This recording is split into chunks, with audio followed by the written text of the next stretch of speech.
Every single day in the United States, thousands of thefts are reported, a constant hum of crime that we've almost become numb to. We hear about stolen cars, snatched purses, and shoplifted electronics so often that they barely register. But what if I told you that behind those staggering numbers lies a world far stranger than you could ever imagine? A shadowy world where the objects of desire aren't diamonds or cash, but things so utterly bizarre, so inexplicably specific, that they force us to ask a completely different question. It's not just who did it, but a far more compelling why on earth would anyone want to steal that? This is the world we're about to step into, a journey into the heart of America's weirdest thefts. We are leaving behind the predictable scripts of crime and entering a realm where logic takes a backseat and human curiosity runs wild. Forget everything you think you know about burglary, because the stories we're uncovering today aren't just about loss. They're windows into the strangest corners of human obsession, ambition, and sometimes sheer bewildering audacity. We're talking about heists where the prize isn't a fortune, but a peculiar piece of history, an oddball artifact, or something so mundane its theft becomes a profound mystery. So consider this your invitation to explore the unbelievable, the head-scratching, and the downright hilarious. We are going to examine these cases with a serious eye, digging into the facts and the fallout, because for the victims, the loss was very real. But we're also going to allow ourselves a moment of incredulous humor, because how can you not laugh when you learn about a 400-pound bronze statue of a shrimp stolen right off its pedestal, or an entire train car that simply vanished into thin air? This is more than a list of odd crimes. It's a testament to the infinite creativity and sometimes the profound peculiarity of the human spirit. So get ready, because what you're about to discover will challenge everything you thought you knew about what people value and what someone might be willing to risk for the seemingly worthless. But to truly understand the depths of this strangeness, we have to move from the abstract to the astonishingly specific, and there are few cases that embody this peculiar devotion more perfectly than the theft of a sacred replica in the heart of Texas. Picture a museum not in Italy but in San Antonio, home to an incredibly detailed, life-sized copy of the Shroud of Turin. For those unfamiliar, the original shroud is one of the world's most famous and controversial religious relics, believed by many to be the actual burial cloth of Jesus Christ, bearing the faint image of a crucified man. This replica wasn't just a poster, it was a meticulously crafted, officially sanctioned copy, a centerpiece that drew visitors seeking a connection to that profound mystery without traveling overseas. Its value wasn't in gold or gems, but in its spiritual significance to the faithful, which makes what happened next so baffling. One day, the replica was there, and the next, it was simply gone. This wasn't a smash and grab, it was a carefully planned operation. The thief or thieves managed to bypass security, enter the museum, and extract the large, framed cloth without causing a major disturbance. The immediate question for investigators wasn't just who, but the far more complex why. This wasn't an item you could easily fence on the black market. Its worth was almost entirely symbolic, meaningful only within a very specific context. So what was the motive? Revenge, a prank, or something far more intriguing? The most compelling theory points to a strange and powerful form of devotion. Perhaps the thief wasn't a conventional criminal seeking a payday, but a profoundly zealous individual who believed the replica itself held a sacred power. This person might have felt that the object deserved more reverence, or that it was being improperly displayed for a paying public rather than venerated in a private, devotional setting. In this light, the theft transforms from a simple crime into a misguided act of religious fervor, an attempt to rescue what the thief perceived as a holy object from a secular environment. It's a theft driven not by greed, but by a twisted sense of piety. The investigation seemed to hit dead end after dead end, the replica vanishing as completely as if it had been spirited away to a private chapel, leaving behind a mystery that is less about law enforcement and more about the unpredictable power of belief. The case remains a stark reminder that the value we place on objects is intensely personal, and for some, that perceived value justifies crossing a line that most of us would never even approach. The disappearance of the Shroud replica launched an investigation that proved as perplexing as the crime itself. Unlike a typical art theft where Interpol alerts and international databases might light up with leads, detectives found themselves facing a profound silence. There were no ransom demands, no bragging claims of responsibility on the dark web, and no whispers within the usual circles of art thieves. The primary theory, that this was an inside job by someone intimately familiar with the museum's security and schedule, quickly took hold, yet it led nowhere. Interviews with staff and regular visitors yielded no cracks in the story, no hint of a motive strong enough to compel such a bold and specific act. The investigation seemed to be chasing a ghost, a perpetrator whose motivations were so personal and obscure that they left no conventional trail. This vacuum of evidence naturally gave rise to a spectrum of theories, each attempting to decode the why behind the theft. The simplest explanation pointed to a thrill-seeker or misguided prankster, but the sheer logistical effort involved stealing a large, fragile, and highly recognizable object without leaving obvious signs of forced entry argued against a simple act of vandalism. A more sinister possibility was that the theft was an act of religious hatred, a targeted desecration meant to strike at the heart of the Catholic community that valued the replica. However, the clean, almost reverent nature of the theft, with no accompanying defacement or mocking message, made this theory feel equally unsatisfying. The most enduring and perhaps most fascinating theory circles back to the idea of extreme devotion. Imagine an individual so consumed by their faith, so convinced of the replica's inherent sanctity, that they believed it was a sin for it to remain on public display. This wouldn't be a thief in the criminal sense, but a self-appointed guardian who saw the museum not as a place of preservation, but as a cage. In their mind, they weren't stealing, they were liberating a holy object, rescuing it from the gaze of casual tourists and returning it to a space of pure worship, likely a private, secret altar known only to them. This theory transforms the case from a property crime into a psychological and spiritual drama, making the perpetrator nearly impossible to find because they operate on a logic entirely separate from the world the police inhabit. The impact of the loss on the local community was deep and palpable. For the faithful who regularly visited the museum, the replica was more than a copy. It was a tangible point of connection, a focal point for prayer and contemplation. Its absence created a void, a sense of violation that went beyond the mere physical.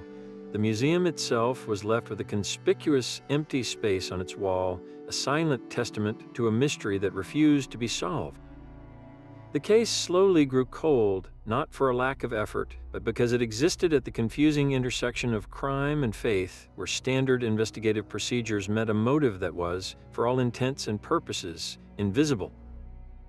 It stands as a stark example of how the value of an object is never just its price tag, but is woven from the meanings and emotions we attach to it, and how the desire to possess that meaning can sometimes override every other consideration. If the theft of the Shroud replica was a crime of quiet devotion, the next case is its polar opposite, a brazen, muscle-powered heist that left an entire city feeling strangely violated. We travel now from the hushed halls of a Texas museum to the vibrant, quirky streets of Seattle, Washington, a city known for its coffee culture, its tech industry, and a beloved 200-pound bronze pig named Rachel. For years, Rachel the piggy bank wasn't just a statue, she was an institution. Stationed proudly in the historic Pike Place Market, Rachel served as the market's official mascot and, quite literally, its piggy bank. Tourists and locals alike would rub her snout for good luck and stuff coins into her slot, with the donations supporting the market's social services. She was a piece of public art, a charity worker, and a cherished friend, all rolled into one immovable bronze form. That is, until someone decided to move her. The audacity of this theft is almost comical when you stop to consider the sheer physics involved. Rachel was not a small trinket. Cast in bronze, she weighed as much as a professional heavyweight wrestler. She was bolted securely to the ground in a public area that, while it might quiet down at night, was far from deserted. The thieves faced a monumental task. They had to arrive with the necessary equipment to unbolt a massive metal animal, somehow hoist it onto a vehicle, and then drive away without attracting attention. This wasn't a snatch and grab, it was a public works project undertaken by criminals. The level of effort suggests not a spontaneous act, but a carefully planned operation, leaving everyone to wonder what possible motive could justify such a Herculean risk. When Rachel disappeared, the public outcry was immediate and surprisingly intense. This was more than just a report of vandalism, it felt like a personal loss to the community. The city rallied, local news stations ran constant updates. Social media feeds were flooded with posts from distraught citizens sharing their photos with the pig, lamenting the gaping hole she left behind. The outrage was palpable, driven by a sense that something uniquely Seattle had been stolen. Rachel was a symbol of the city's eccentric and welcoming spirit, a non-controversial landmark that everyone could love.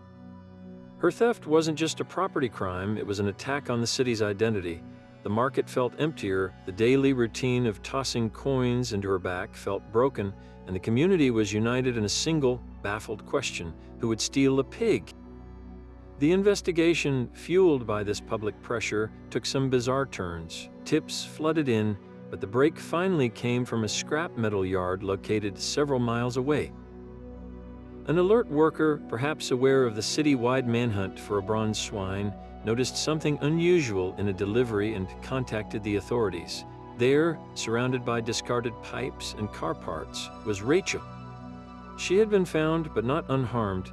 The thieves, it appeared, had ultimately seen her not as a beloved icon, but as mere raw material.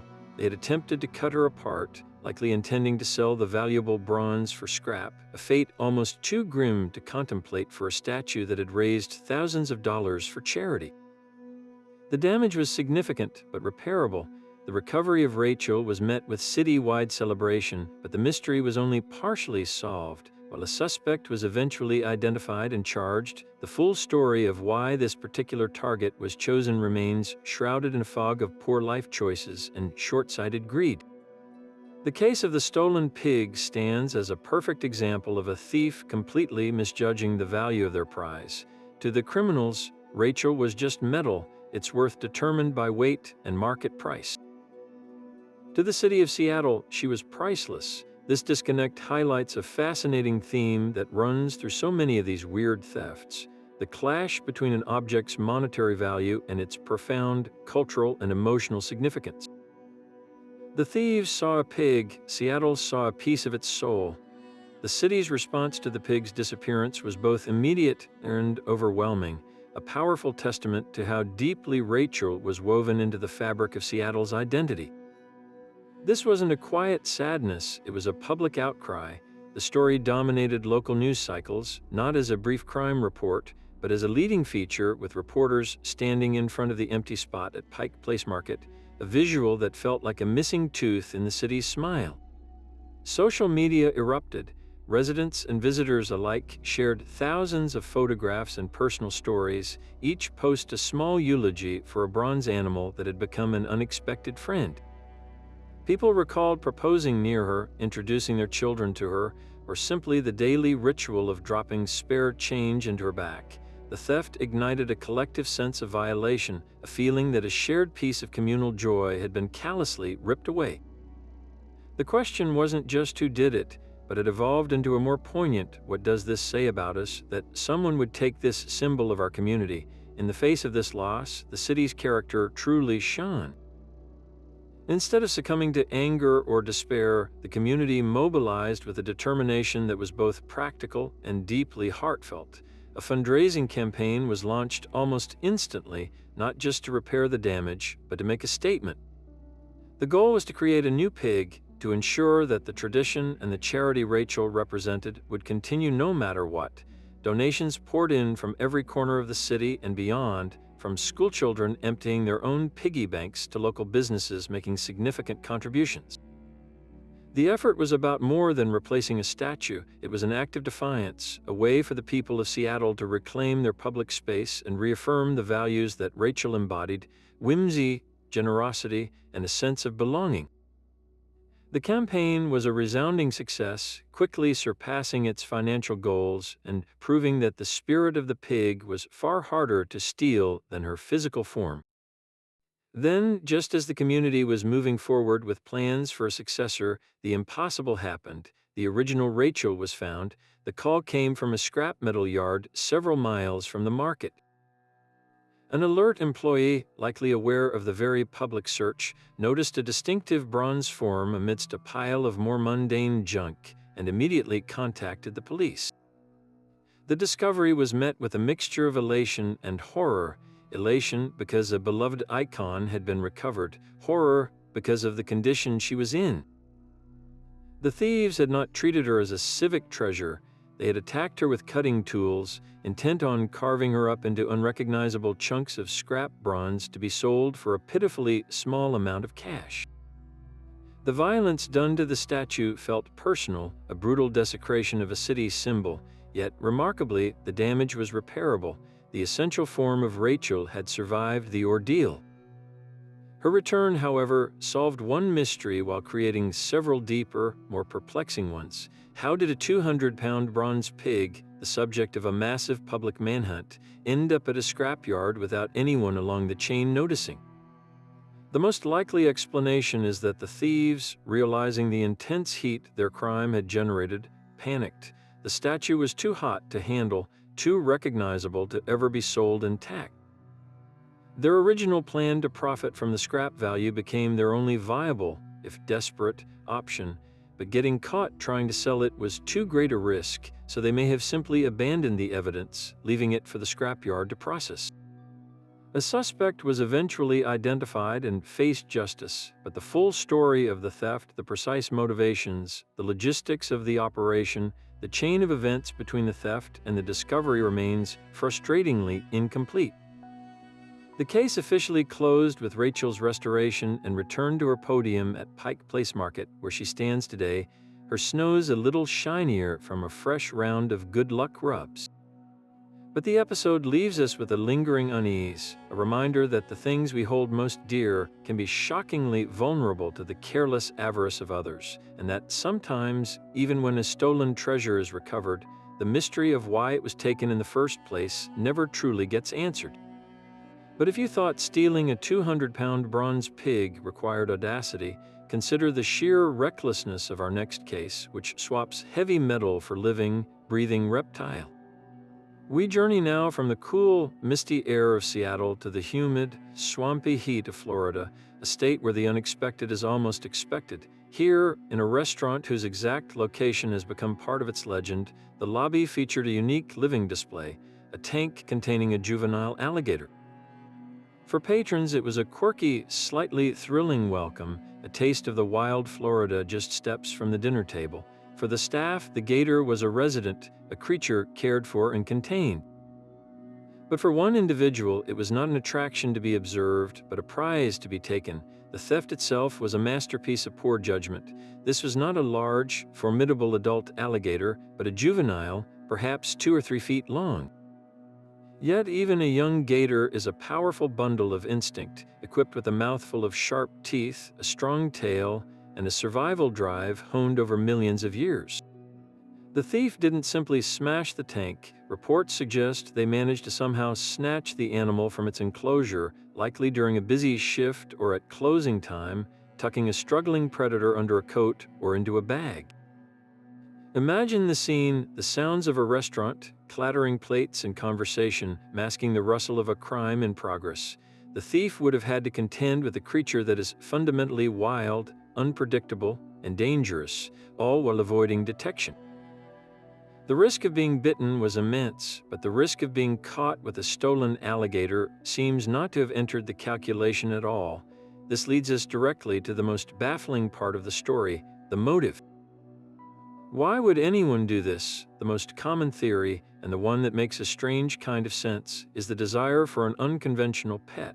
In a world where people own everything from venomous snakes to big cats, the idea of having a personal alligator might seem like the ultimate symbol of rebellious ownership. For this particular thief, the juvenile gator may have represented a cool, edgy status symbol, a living trophy to impress friends, or to satisfy a deep-seated fascination with dangerous animals. There's a certain logic to it, however flawed. A small alligator might seem manageable, even cute, to someone blind to the realities of wildlife care. The thief likely imagined themselves as the master of a unique companion, completely overlooking the fact that the alligator would not see them as a friend, but as either a threat or a source of food. But the dangers extended far beyond a potential bite. The well-being of the animal itself was at serious risk. A restaurant tank, while not a natural habitat, is at least designed by professionals to provide stable water conditions, proper heating, and a controlled diet.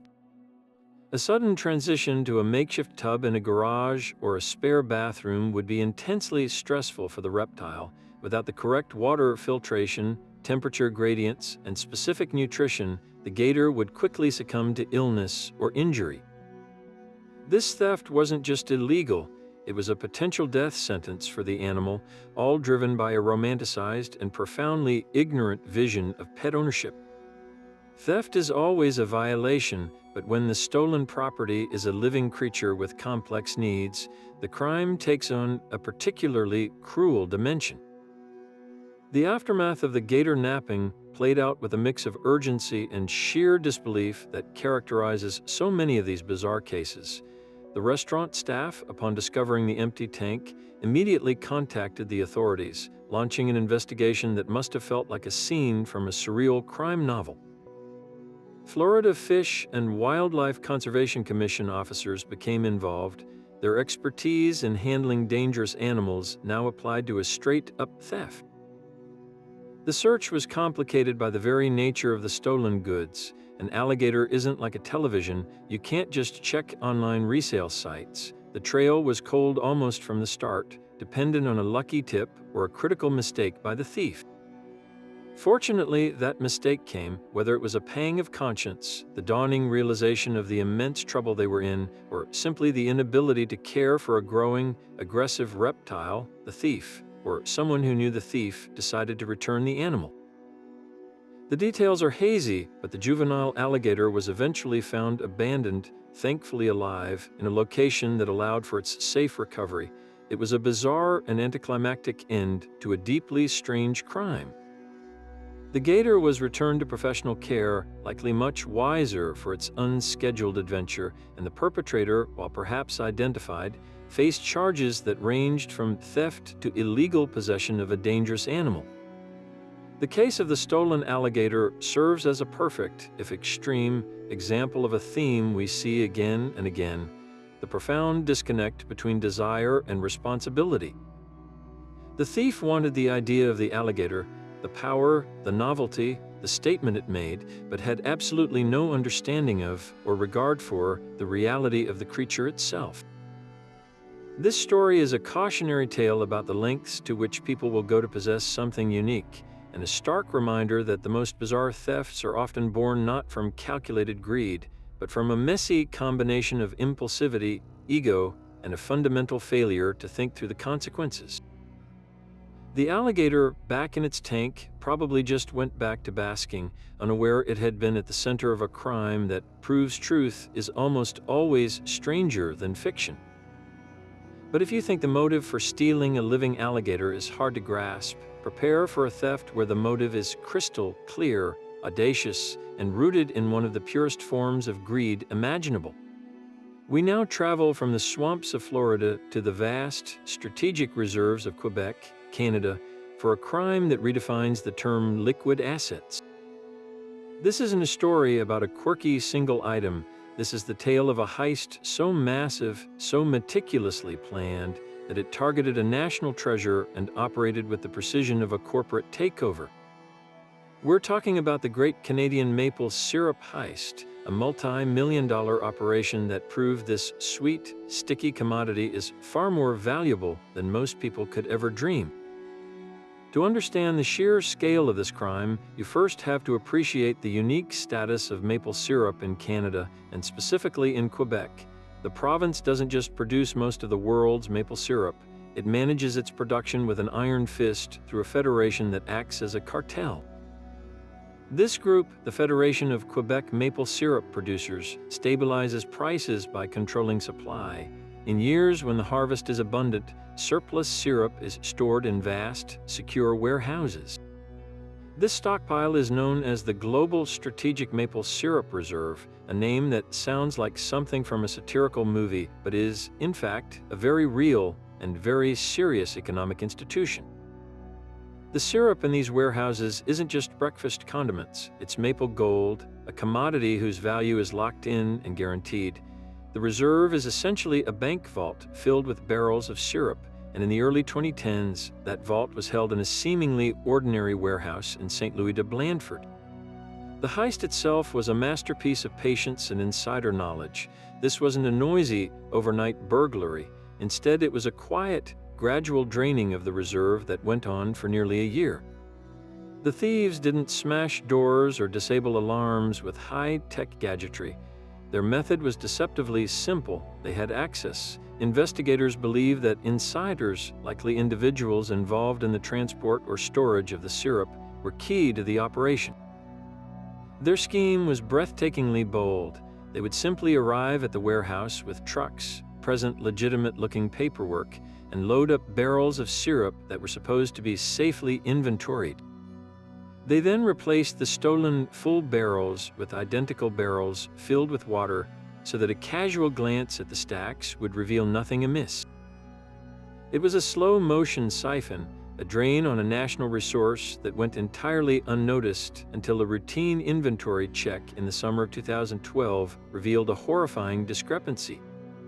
The initial count suggested a loss of around $10 million worth of syrup, but as the investigation deepened, the figure ballooned to an almost unbelievable $18 million, making this one of the largest food thefts in history. The criminal network that grew around this operation was remarkably sophisticated.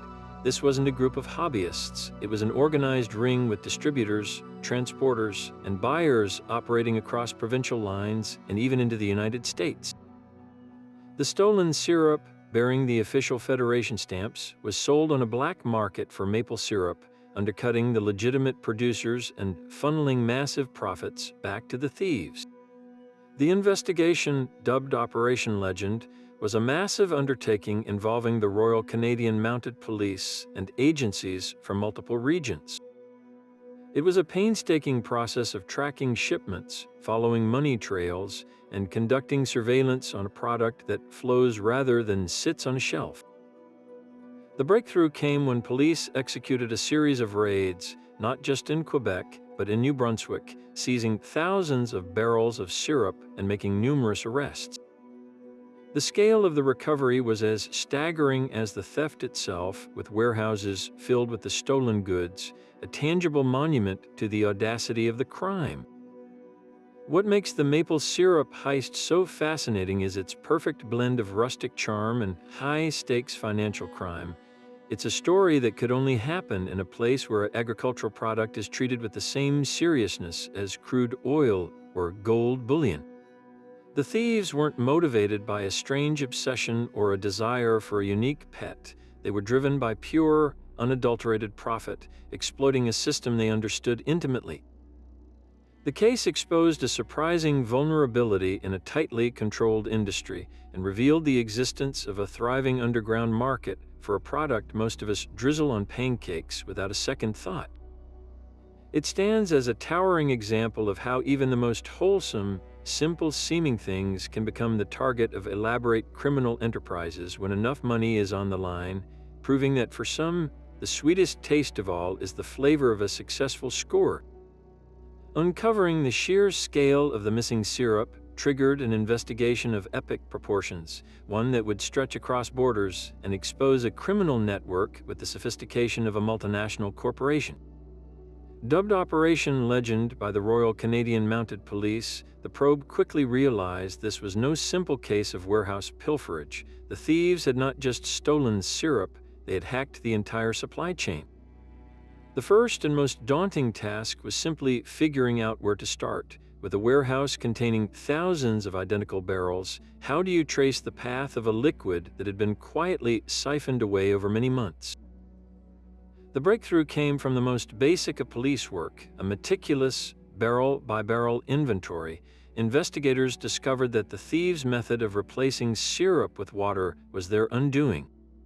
While the barrels looked full, their weight was off. This simple physical discrepancy confirmed the theft and gave investigators a rough idea of the timeline, as they could determine which barrels had been tampered with most recently. The investigation then shifted to following the syrup's trail, a task easier said than done. This was a product destined for a black market, not a typical stolen car or piece of jewelry that might appear on an online marketplace.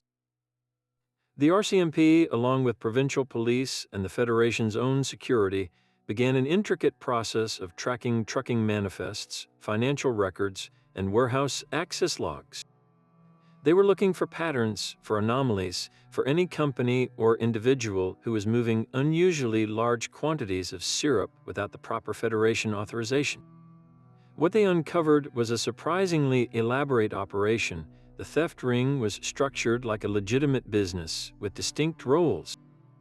There were the inside men at the reserve who facilitated access, the trucking companies that moved the goods, the distributors in other Canadian provinces who relabeled the barrels, and finally, the buyers, primarily in the United States, who were all too happy to purchase high-quality Quebec maple syrup at a bargain price, no questions asked. The cross-border nature of the scheme added a layer of complexity. American vendors, from small pancake houses to larger distributors, were eager for a cheaper supply. The stolen syrup, still bearing its official Canadian grade stamps, was indistinguishable from legally sourced product, making it the perfect crime for a hungry market. This black market thrived because the demand was real and the profit margins for everyone involved were substantial. The Federation's strict control of supply had artificially inflated prices, creating a powerful incentive for criminals to become syrup smugglers. The police operation culminated in a series of dramatic raids across Quebec and New Brunswick, where officers seized not just documents, but thousands of barrels of the stolen golden liquid stacked high in warehouses that served as the ring's distribution hubs. The visual of all that recovered syrup was a powerful symbol of the heist's mind-boggling scale. In the end, the long arm of the law closed in on the syndicate. Dozens of arrests were made, and eventually, several key players pleaded guilty or were convicted on charges ranging from theft and fraud to conspiracy. The mastermind, a man named Richard Vallières, was sentenced to several years in prison and ordered to pay millions in restitution.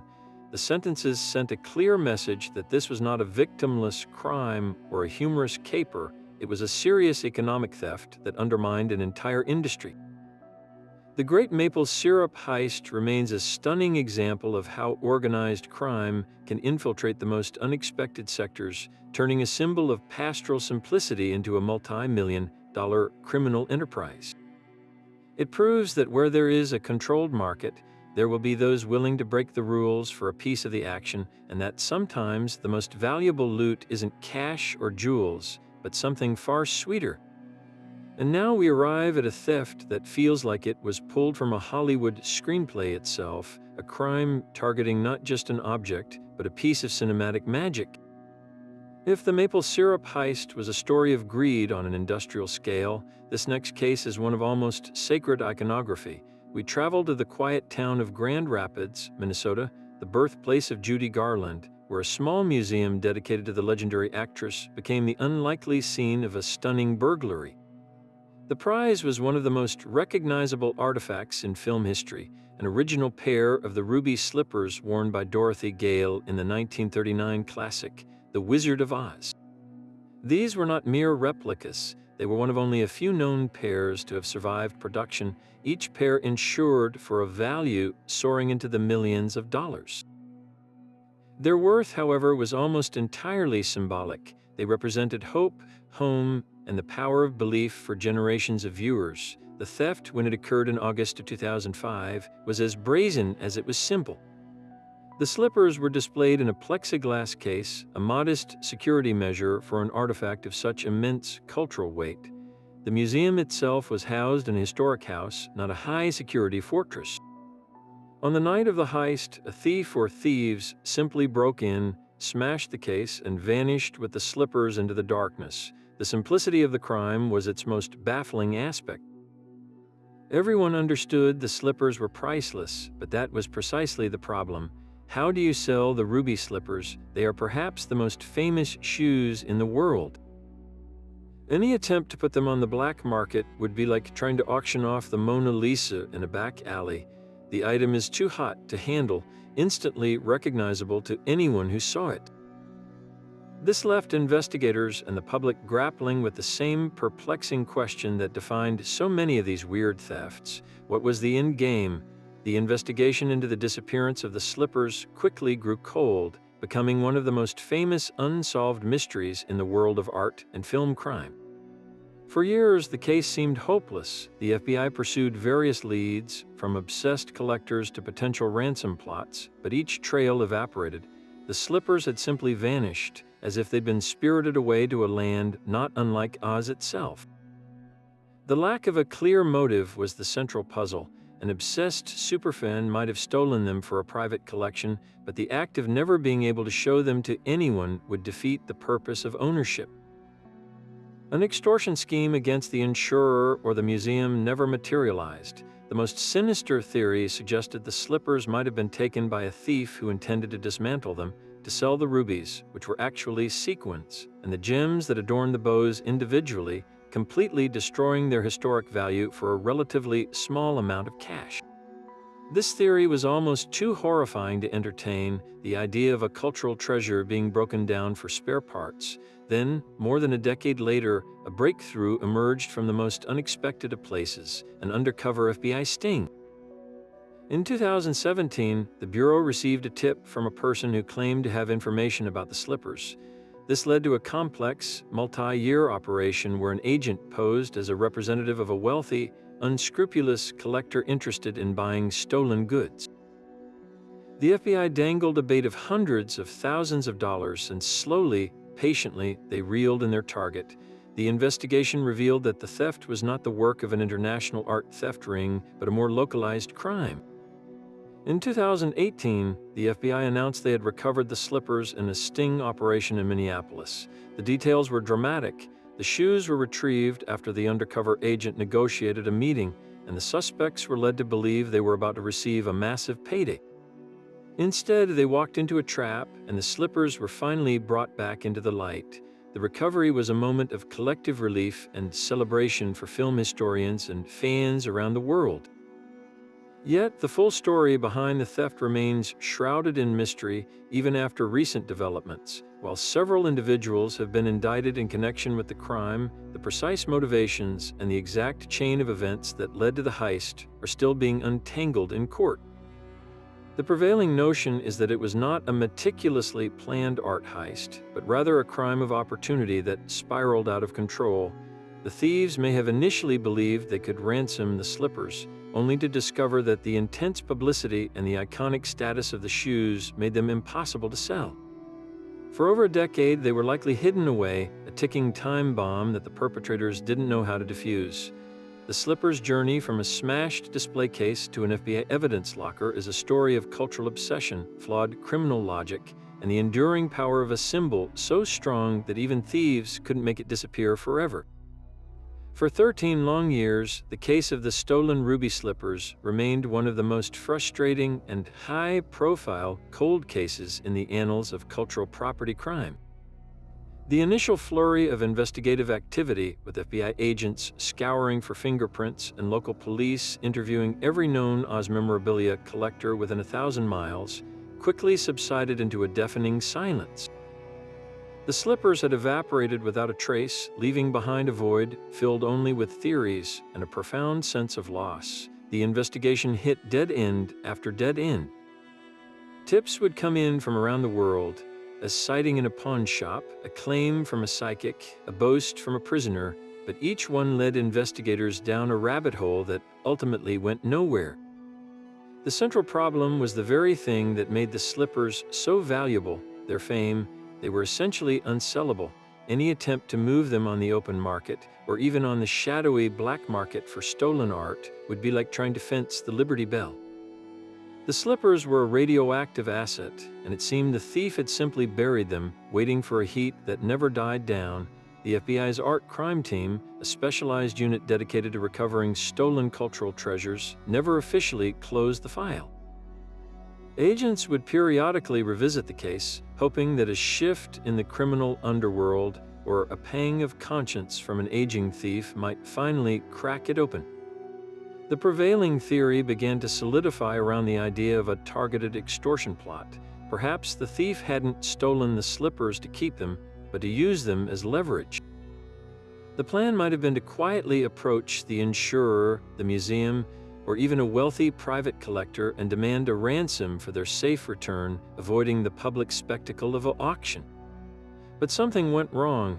Maybe the thief got spooked by the intense media coverage. Perhaps they couldn't establish a secure line of communication without revealing their identity. Or maybe they simply overestimated their own cunning and underestimated the resolve of law enforcement. Whatever the reason, the expected ransom demand never came. The slippers and the criminal simply vanished, leaving the extortion plot a theory that never got to play out. The breakthrough, when it finally came in 2017, was as dramatic as it was unexpected. It didn't come from a high-tech forensic discovery or an international wiretap. It came from a single, anonymous tip. A person contacted the FBI's field office in Minneapolis with credible information about the slippers' whereabouts. This was the break investigators had been waiting for over a decade. Rather than rushing in with guns blazing, the FBI launched a meticulously planned undercover sting operation.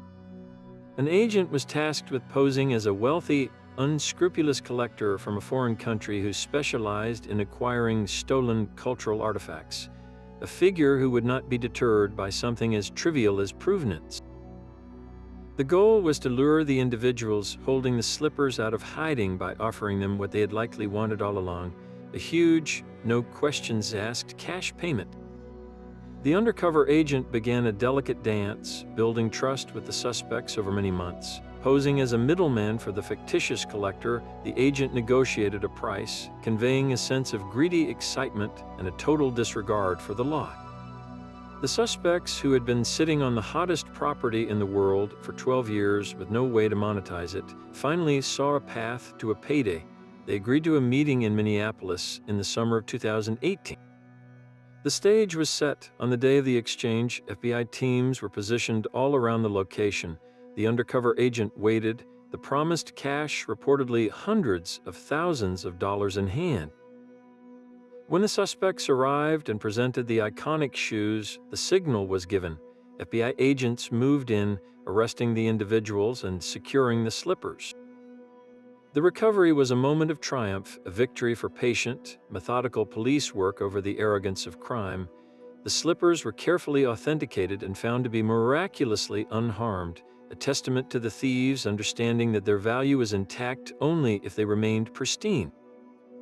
The aftermath of the sting, however, peeled back the layers on a story that was far less glamorous than a Hollywood heist. The individuals indicted were not international art thieves, but local men with connections to the Grand Rapids area. The motive, as revealed in court documents, appeared to be a clumsy extortion plot that had catastrophically failed. The mastermind, a man named Terry Martin, was in his 70s when indicted, and his attorney claimed he had stolen the slippers believing the jewels were real rubies, intending to sell them for scrap. This theory, while shocking in its ignorance, highlights the bizarre disconnect we see in so many of these thefts. Another man, Jerry Hal Saladerman, was later indicted as an accomplice, accused of being the one who actually masterminded the scheme to extort the museum's insurer. The legal proceedings have been slow, complicated by the age of the defendants and the passage of time, but they paint a picture of a crime born not of sophisticated planning, but of a desperate, flawed gamble that left its perpetrators holding a priceless treasure they could neither enjoy nor sell for over a decade. The slipper's long odyssey from a smashed museum case to a covert FBI operation is a powerful reminder that some symbols are too big to steal, and that the desire for quick wealth can often lead to a lifetime of looking over your shoulder. While the theft of the ruby slippers was a crime-targeting cinematic legend, our next story brings us back down to earth, to a scale that is both more humble and, in its own way, even more peculiar. We leave behind the glittering world of Hollywood and travel to the quiet town of Neosho, Missouri, home to the Hammond's Products Company, a family-owned business famous for producing black walnuts. And for decades, standing proudly outside their plant was a local landmark, a 10-foot-tall, brightly painted fiberglass squirrel affectionately known as Nutty. This wasn't a subtle piece of corporate art. Nutty was a giant, cartoonish rodent, a cheerful mascot waving a welcoming paw to employees and passers-by. In a town known for nuts, this giant squirrel was a perfect, if slightly surreal, symbol of community pride. The crime itself was as absurd as the statue. One night, Nutty was there, a familiar sight against the Missouri sky.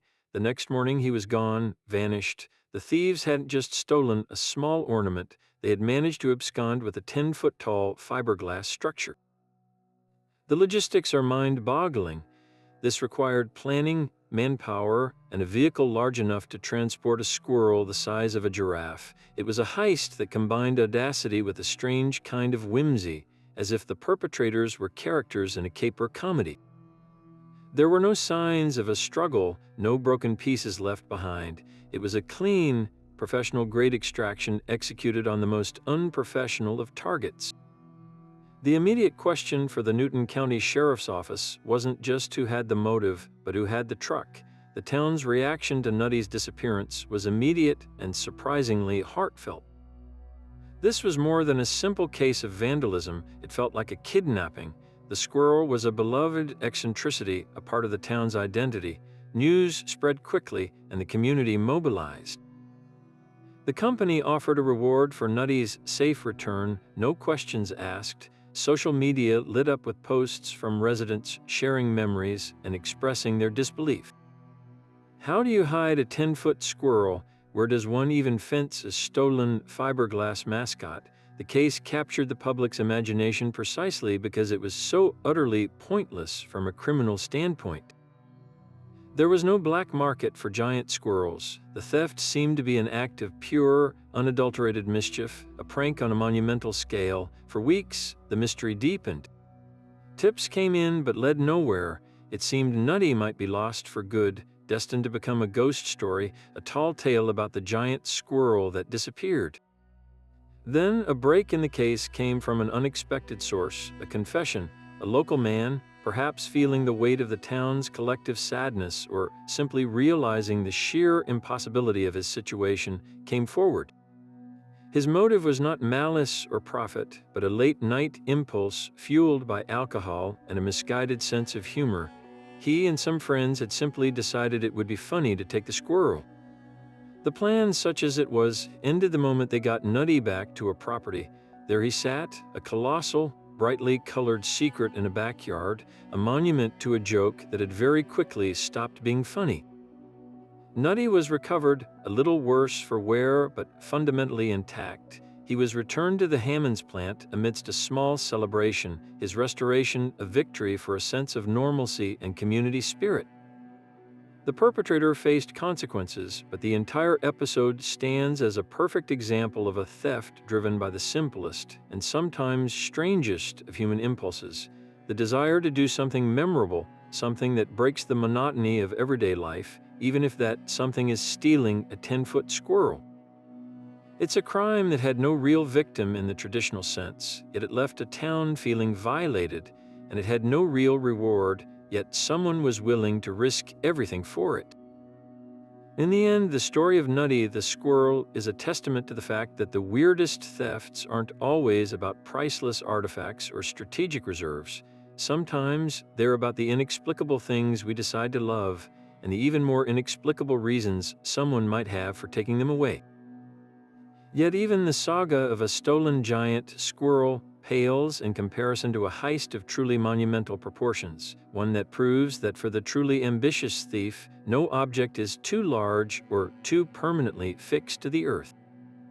We journey now to a remote, wooded area of rural Pennsylvania where a 50-foot-long, 20-ton steel bridge once stood, a silent sentinel over a small creek. This was not a grand, architecturally significant structure, but a practical, utilitarian bridge on a quiet country road, the kind of infrastructure that people use every day without giving it a second thought. Its value is in its function, its solid, unshakable presence, a given of the landscape, which is what makes its disappearance not just a crime, but a feat of almost supernatural audacity. The theft itself was a masterclass in patience and industrial-scale criminal enterprise. This wasn't a smash and grab, it was a methodical, piece-by-piece dismantling that would have required heavy machinery, a skilled operator, and a breathtaking amount of time. Imagine the scene in the quiet of the Pennsylvania woods. Over the course of what investigators believe is several nights, a crew arrived with acetylene torches and a portable crane or a large flatbed truck. They didn't blow up the bridge, they carefully, systematically cut it apart. The shriek of torches slicing through thick steel girders would have echoed through the forest, a sound that should have attracted attention, but in such a remote location went unheard. They would have severed the bridge from its concrete abutments, then cut the main structure into manageable, truck-sized sections. This was a demolition project disguised as a theft, requiring not just criminal intent, but genuine logistical expertise. The sheer physical effort involved is staggering to contemplate. The coordination needed to drop a 20-ton structure, cut it apart, and load it onto vehicles without causing a catastrophic accident or leaving an obvious mess behind. The motive in this case was brutally simple and ruthlessly logical: scrap metal. While the bridge's value as infrastructure was immense, its value as scrap was both immediate and substantial. At the time of the theft, the price of scrap steel was high, making a 20-ton bridge a literal gold mine for those willing to break it down. The thieves weren't after a symbolic treasure or a unique collectible, they were after raw commodity. Their business model was chillingly efficient. They identified an asset that was largely forgotten, located in an area with little to no surveillance or regular traffic. They then applied the tools and techniques of legitimate demolition and recycling, but outside the bounds of the law.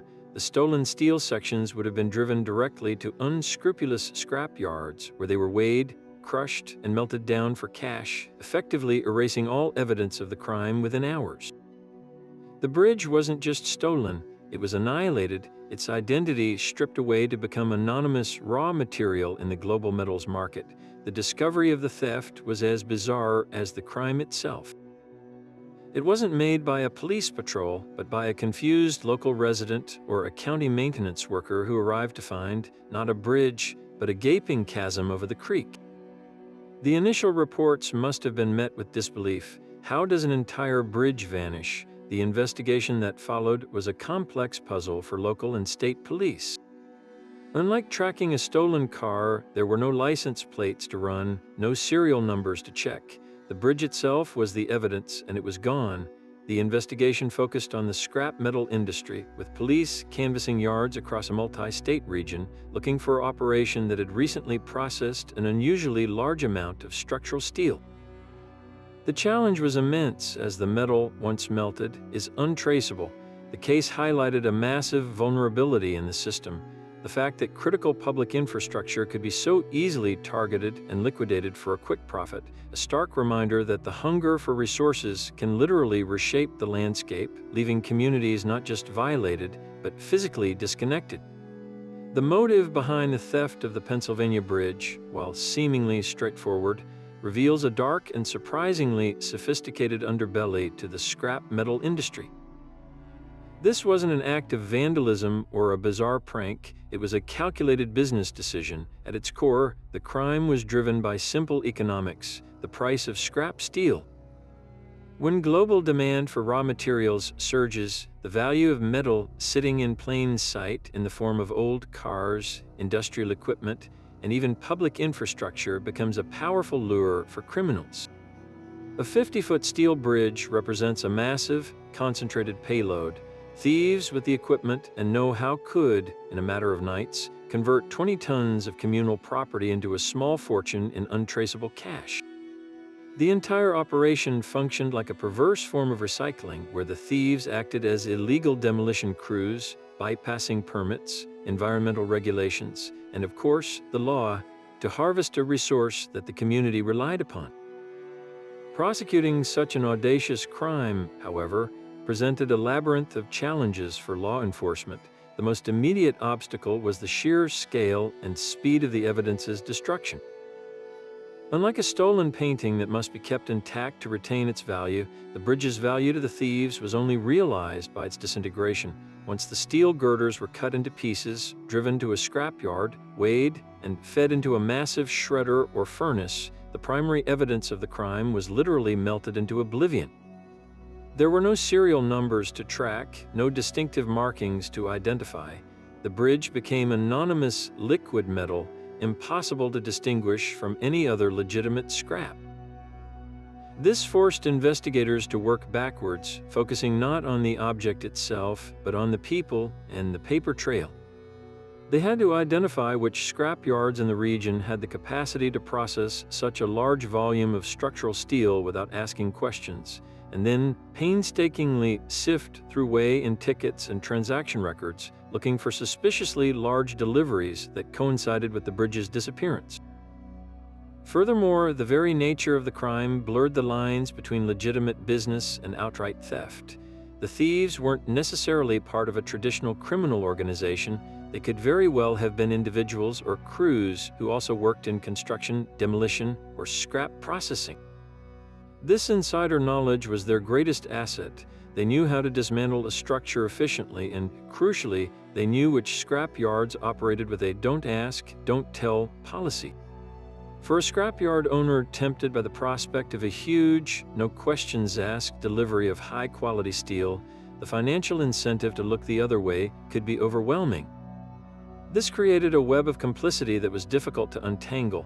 Proving that a scrapyard owner knowingly accepted stolen property requires demonstrating they had reason to believe the goods were illicit, a high legal bar to clear, especially if the thieves presented fake paperwork or simply claimed the metal came from a private demolition job.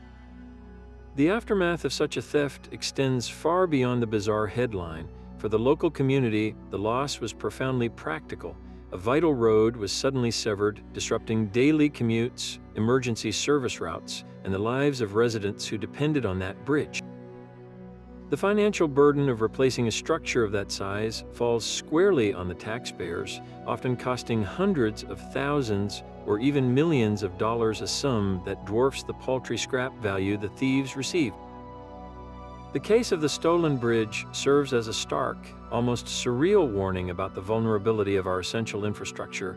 It proves that in the face of determined greed, no object is truly safe, not even something as seemingly permanent and immense as a steel bridge.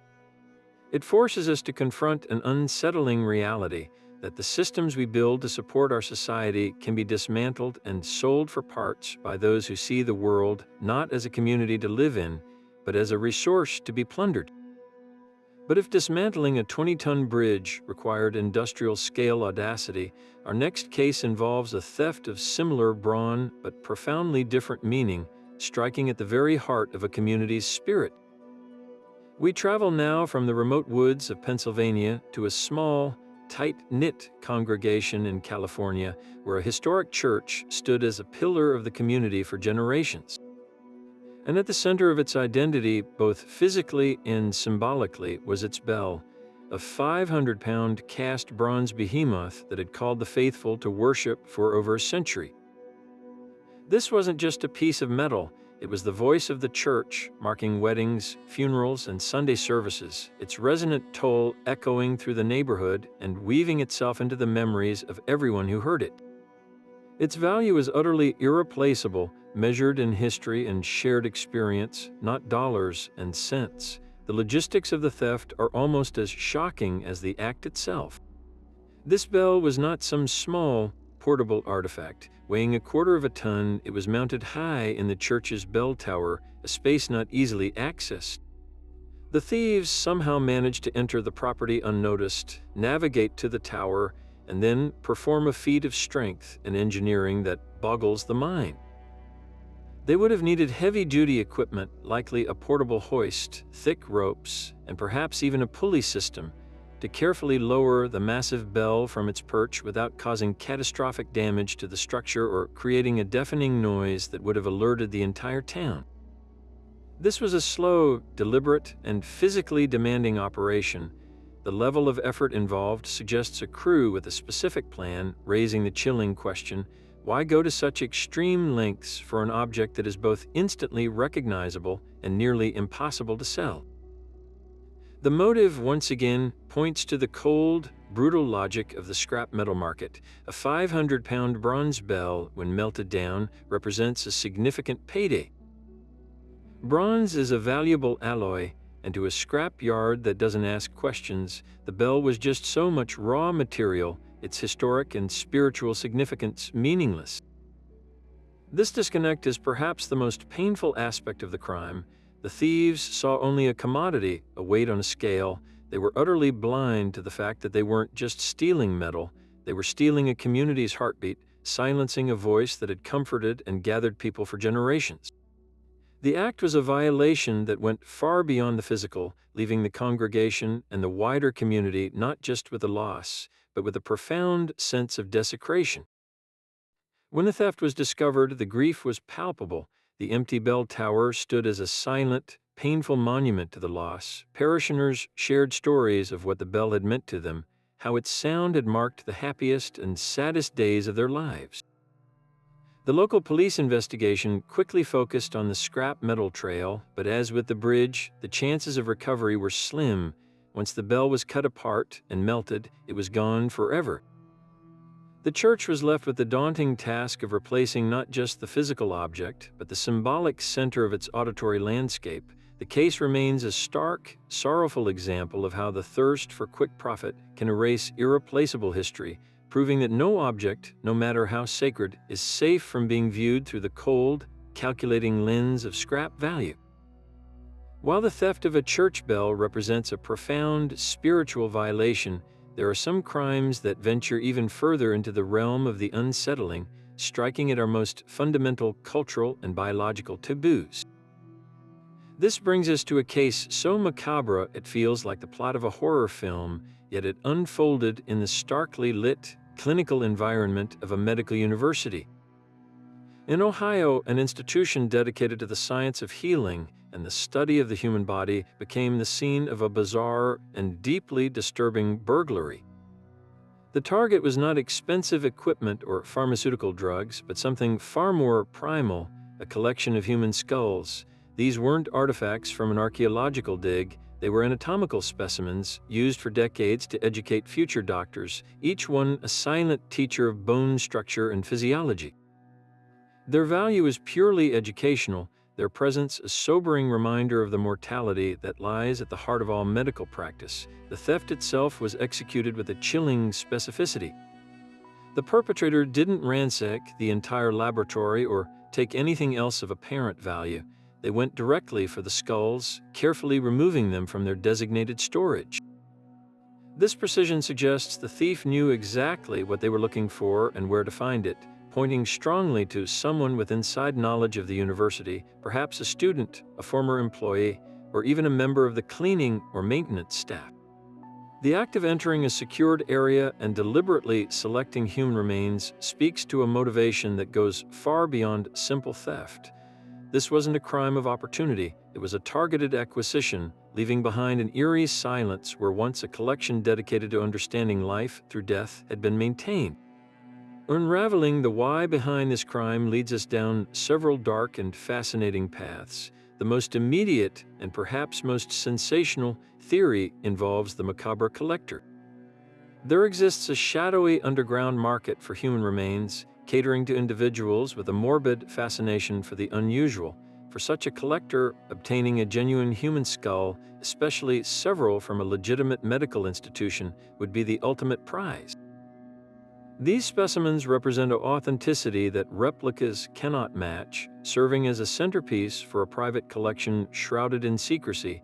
The motive here is a twisted form of possession, driven by a fascination with death that exists outside the sanctioned context of science or memorial.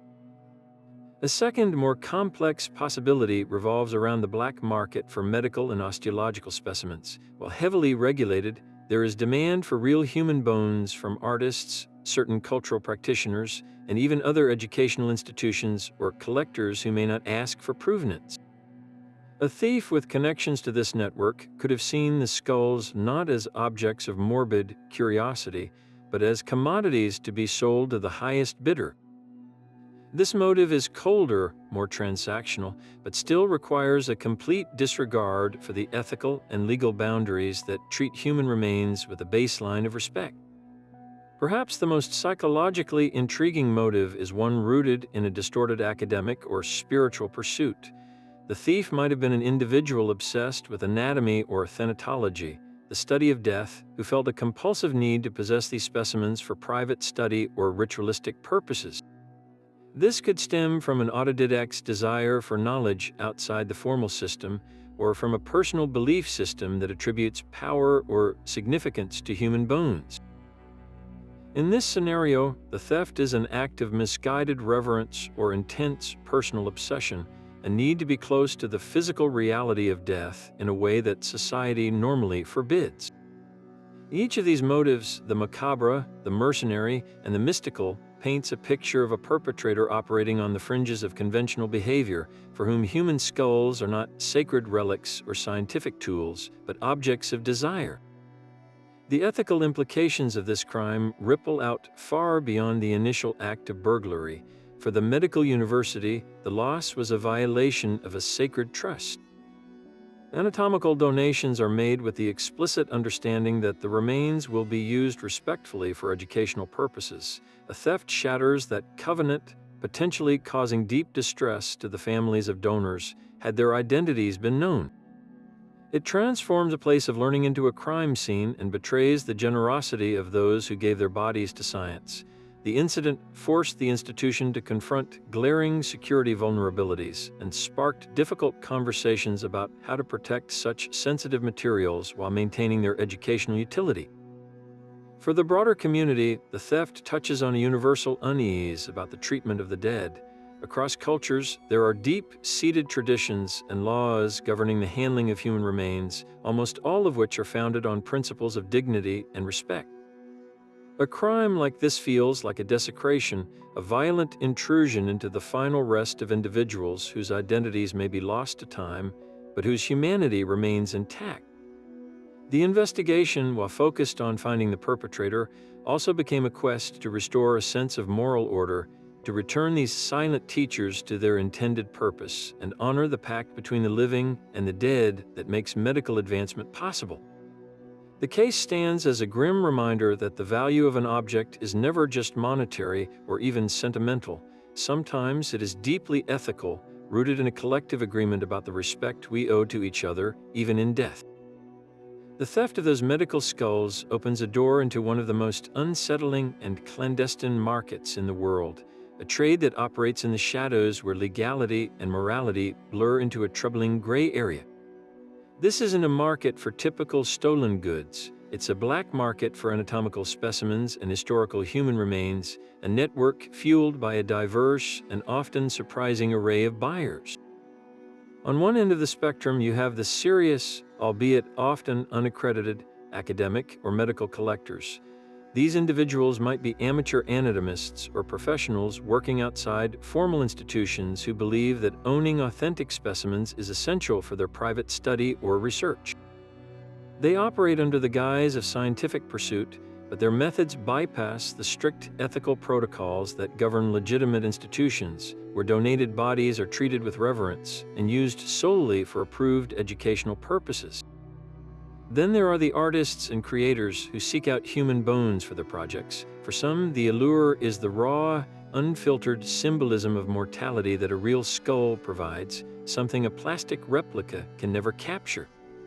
While their intentions may be artistic rather than malicious, their participation in this market creates demand that incentivizes the very thefts that violate ethical boundaries.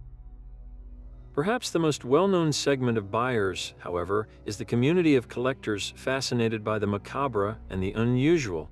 For these individuals, a human skull isn't a teaching tool or an artistic medium, it's the ultimate curio, a trophy that signifies their engagement with the darker, more taboo aspects of existence.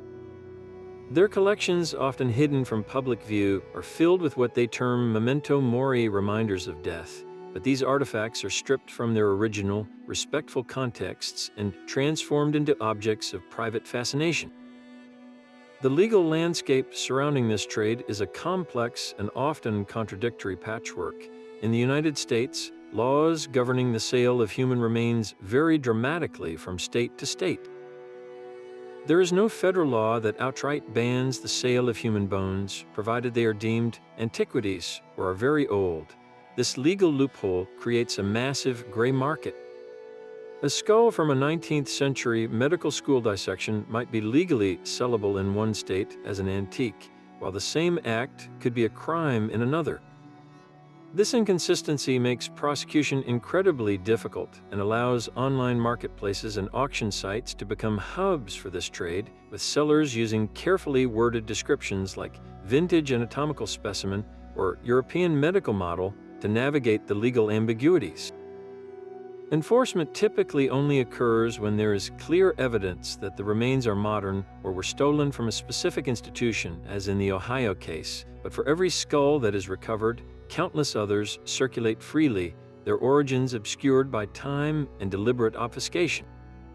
This brings us to the profound moral quagmire at the heart of this market, a conflict between objectification and respect. Every single one of these specimens was once a living person.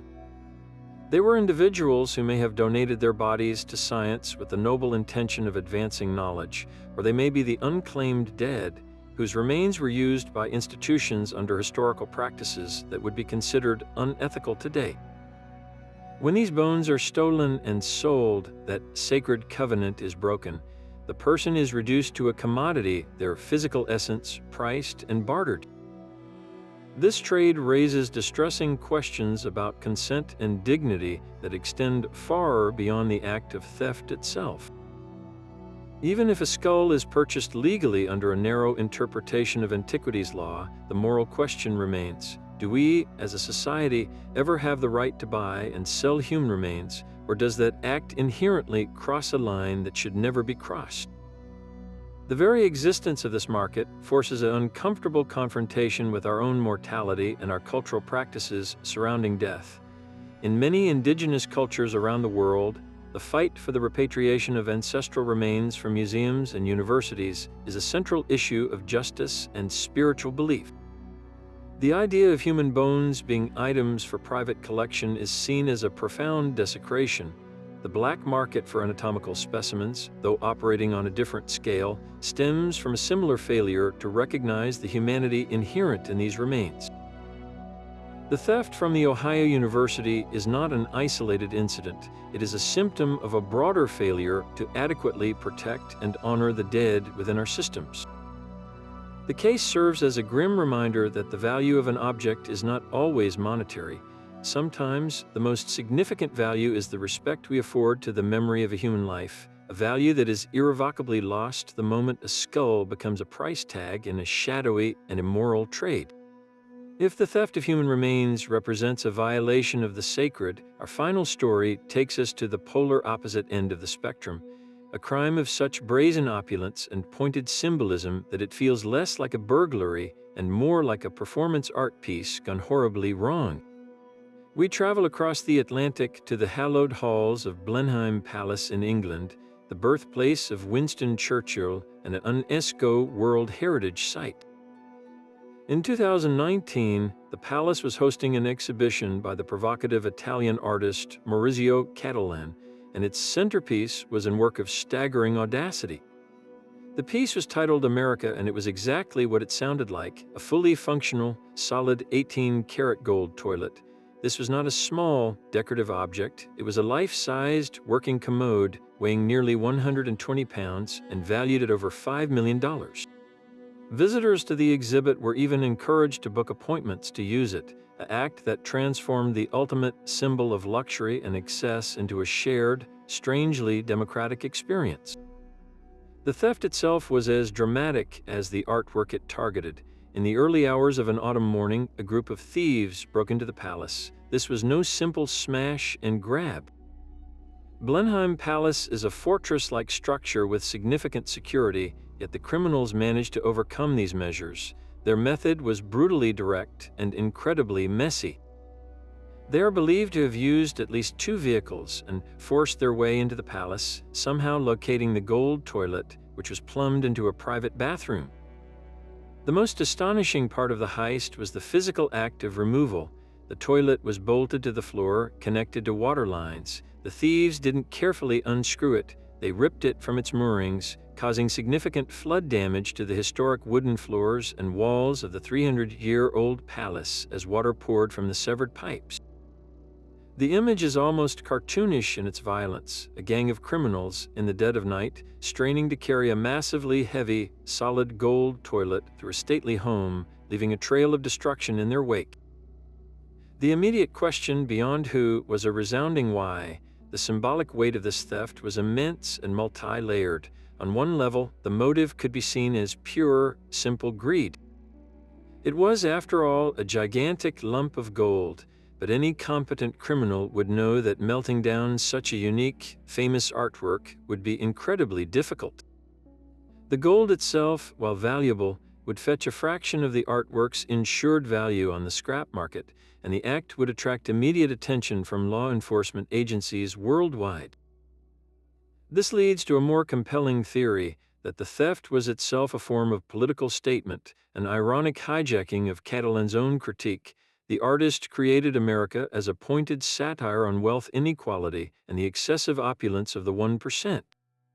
By stealing it, the thieves may have been acting out the very message of the piece that in a system of grotesque inequality, the ultimate act is to literally seize the riches of the elite, even if that prize is a toilet. The title America adds another layer, perhaps commenting on a perception of American-style greed and materialism. The investigation that followed was as unique as the crime. With the toilet likely still in one piece due to the impracticality of melting it, authorities pursued leads that ranged from international art thieves to organized crime rings specializing in high-value heists. The flood damage suggested a crew that was powerful but not particularly sophisticated, more brute force than finesse. The artist, Maurizio Cattelan, responded with a statement that was both wry and profound, remarking, "I hope it was a kind of Robin Hood-inspired action." This sentiment captures the strange ambiguity of the crime. Were the thieves modern-day Robin Hoods, redistracting a symbol of obscene wealth, or were they simply common criminals who saw a golden opportunity, so to speak, and failed to think through the consequences of trying to sell the world's most recognizable toilet? To this day, the golden toilet has never been recovered. Its disappearance remains one of the most puzzling and symbolically charged art heists in history. The case forces us to confront uncomfortable questions about value, not just in monetary terms, but in cultural and political terms. The thieves made off with an object that is simultaneously priceless and, in a functional sense, worthless. You cannot easily sell it, you cannot display it, and you certainly cannot use it without revealing your secret. The toilet fate is a mystery, but its legacy is clear. It stands as the ultimate example of a weird theft, a crime where the prize is both a potent symbol and a profound practical burden, a glittering monument to the idea that sometimes the strangest thing to steal is not what is hidden away, but what is flaunted in plain sight, challenging someone to be audacious enough to take it. To truly grasp the bizarre nature of its theft, you have to first understand the provocative genius behind the golden toilet itself. The artist, Maurizio Cattelan, is famous for his satirical and often controversial works that hold a funhouse mirror up to society. His creation, aptly named America, was never meant to be a mere celebration of luxury. On the contrary, it was a bold and brilliant critique, a piece of pointed social commentary forged in 18-karat gold. By taking one of the most mundane, universal, and private objects, a toilet, and rendering it in one of the world's most precious materials, Catalin was making a profound statement about the grotesque extremes of wealth inequality. He was asking a very simple yet powerful question. In a world where billions lack basic sanitation, what does it say about us that we can even conceive of a solid gold toilet? The ultimate irony was that by making it fully functional and allowing the public to use it by appointment, he was democratizing this symbol of opulence, if only for a few minutes at a time. It was an experience designed to be simultaneously luxurious and absurd, forcing users to confront the sheer ridiculousness of such excess. This deeply layered artistic intention is what makes the theft so phenomenally rich with meaning. The criminals who ripped the toilet from its plumbing at Blenheim Palace were, in a strange and unintended way, completing the artwork's narrative arc. Catalin created a satire about the 1%, and the thieves acted out the logical conclusion of that satire, seizing the assets of the ultra-wealthy. The act of stealing a toilet, an object associated with waste and disposal, from a palace synonymous with aristocracy and power, is a kind of crude, poetic justice. It's easy to imagine the artist himself viewing the crime with a sense of wry acknowledgement, as if the thieves had become unwitting performers in his ongoing critique. He famously remarked that he hoped it was a Robin Hood-inspired action, a sentiment that captures the tantalizing ambiguity of the motive. Were these modern-day outlaws redistributing wealth, or were they simply common burglars blinded by the gleam of gold, utterly missing the artistic point? Yet, for all its symbolic resonance, the practical reality of the investigation was a muddy, complicated affair. The sheer mechanics of the heist pointed away from a crew of sophisticated art thieves and toward a more brutish, opportunistic group. The scene they left behind was one of pure vandalism: severed water pipes flooding centuries-old wooden floors, and clear signs of a frantic, forceful struggle to dislodge the massively heavy fixture. This wasn't the clean, precise extraction scene in movies. It was a messy, violent act. The immediate challenge for law enforcement was the same paradox that faces anyone trying to profit from such a unique item. What do you do with a solid gold toilet? It is arguably the most recognizable piece of plumbing on Earth. You cannot sell it on the open market. You cannot melt it down without attracting the attention of every law enforcement and regulatory agency that monitors gold sales, and you certainly cannot display it. The toilet, in the hands of the thieves, transformed from a symbol of immense value into a radioactive, practically useless burden. The fallout from the heist extended far beyond the missing artwork. Blenheim Palace, a historical treasure in its own right, was left with significant damage, a costly reminder of the vulnerability of cultural institutions. The insurance implications were staggering, involving a claim for an object whose value was both astronomical and largely conceptual. In the years since, the investigation has seen twists and turns, with arrests made and suspects questioned, yet the toilet itself has never been recovered. It has simply vanished, leading to endless speculation. Is it hidden away in a secret vault, a trophy too hot to ever reveal? Was it melted down in a secret foundry, its artistic soul destroyed for a fraction of its worth as raw bullion? Or does it sit in a warehouse somewhere, a gleaming white elephant that the criminals now realize they can never cash in on? The case remains open, a cold file that is periodically warmed by a new, unsubstantiated tip, but it stands immortalized as perhaps the perfect weird theft. It's a crime where the motive is as murky as the symbolism is clear, where the prize is both priceless and worthless, and where the act of stealing a toilet from a palace becomes a bizarre, real-world punchline to a joke about the absurdities of modern value. But if a golden toilet represents a theft of audacious symbolism, our next story brings us back to a more understated, yet equally fascinating world of crime: the theft of historic Americana.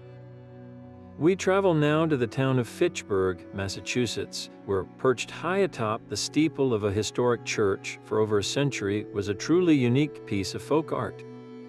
This was no ordinary weather vane. Crafted from hand-hammered copper, it took the form of a massive, meticulously detailed grasshopper, its slender legs and delicate antennae catching the wind to tell the town which way it blew.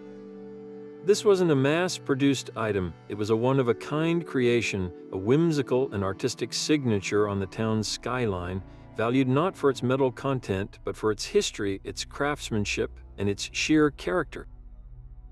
The theft of this grasshopper was a crime of both precision and peril. Unlike the brute force heist of the golden toilet, this required a thief with a cool head and a head for heights. The weather vane was secured to the very peak of the church steeple, a daunting climb that would test even the most experienced steeplejack. Under the cover of darkness, the perpetrator had to scale the old structure, a risky endeavor on its own, and then carefully unbolt or cut the historic copper piece from its mounting without sending it clattering to the ground below. This was a quiet, solitary crime executed with a specific knowledge of how to handle both the architecture and the artifact itself. The fact that it disappeared without a trace suggests a level of premeditation that goes far beyond simple vandalism. This was a targeted acquisition. This points directly to the motive which lies within a surprisingly active and niche black market for stolen architectural elements. To a scrap yard, the old copper weather vane would be worth only its weight as metal, a relatively small sum. But to the right collector or dealer, it was a prized artifact. There is a clandestine network of individuals who traffic in historic building parts, stained glass windows, ornate mantelpieces, carved wooden doors, and yes, unique weather vanes. These items are sold to private collectors who desire a piece of history for their homes, or to unscrupulous architects and decorators looking for authentic period pieces for high-end restoration projects, no questions asked. The grasshopper, with its distinctive design and proven provenance, would be a crown jewel in such a collection, its value multiplied 100-fold by its age and artistry. The loss to the community of Fitchburg was profound. That grasshopper was more than a functional instrument, it was a local landmark, a touchstone of collective memory. Generations of residents had looked up to see it glinting in the sun, a constant and reassuring presence. Its absence left a literal hole in the skyline and a figurative one in the town's identity. The investigation faced the same challenge as many art thefts. Once such a unique item enters the shadows of the collector's market, it can vanish for decades, reappearing only when an heir sells an estate or a braggart shows it off to the wrong person. The case of the stolen grasshopper weather vane is a quieter kind of theft, but it speaks volumes about a different kind of value. It shows that the desire to possess a piece of the past can drive individuals to literally steal history from a community, leaving behind an empty space where a shared memory once turned gracefully in the wind. Yet even the theft of a historic weather vane pales in comparison to a crime that represents a loss not just to a single community, but to our collective understanding of the planet's deep history. We venture now to a remote dig site in Michigan, where paleontologists were meticulously unearthing the remains of a creature that walked the earth over 10,000 years ago, a near-complete mastodon skeleton. This wasn't just a pile of old bones, it was a priceless time capsule, a key to unlocking secrets about the Ice Age environment, the life of this massive mammal, and the ecosystems that existed long before humans dominated the landscape. Each bone, carefully mapped and excavated, held irreplaceable scientific data that could have contributed to research for decades to come. The value of this skeleton was incalculable, measured in the potential knowledge it held, not in any dollar amount. The crime committed against this scientific endeavor was one of profound ignorance and greed. The thieves, likely armed with little more than shovels and a crude understanding of what they were looking for, descended upon the protected site under the cover of darkness. They didn't have the training, the patience, or the respect for the process that defines legitimate paleontology, where scientists would spend weeks carefully brushing away sediment, documenting the position of every fragment. The poachers dug recklessly. They shattered delicate bones in their rush, scattering and destroying contextual clues that are as critical to science as the fossils themselves. The specific mastodon in Michigan was a particularly significant find because of its completeness and its location, which could have offered new insights into mastodon migration patterns and the flora of the region. In their hurried greed, the thieves obliterated that potential, leaving behind a scarred landscape and a hole in the scientific record that can never be filled. This act falls into the disturbing and growing world of fossil poaching, a black market that operates in the shadows of legitimate paleontology. For the poachers, the motive is brutally simple: money.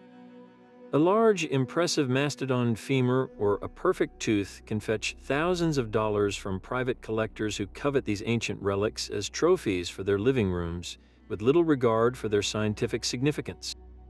These collectors create the demand, and the poachers, often desperate individuals from rural areas near fossil-rich lands, become the suppliers. The transaction is a double loss. The fossil is removed from the ground, stripping it of all its geological and biological context, and it is then hidden away in a private collection, inaccessible to the researchers and the public who could truly learn from it.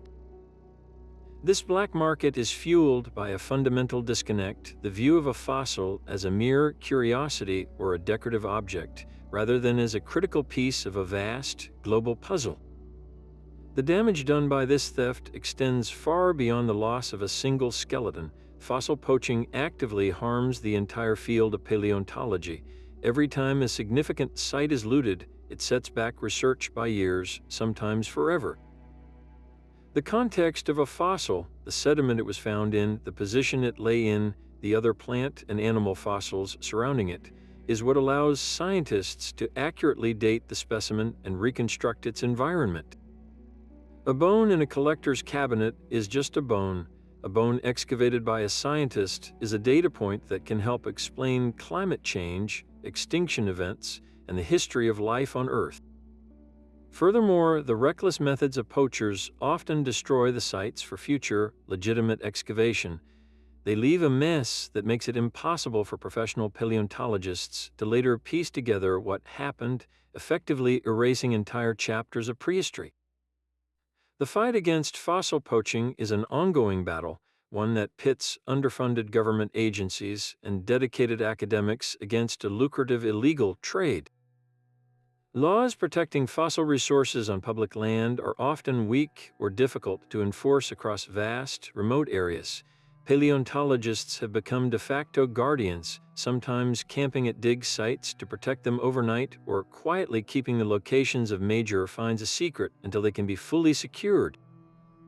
The case of the Michigan mastodon is a stark reminder of this vulnerability.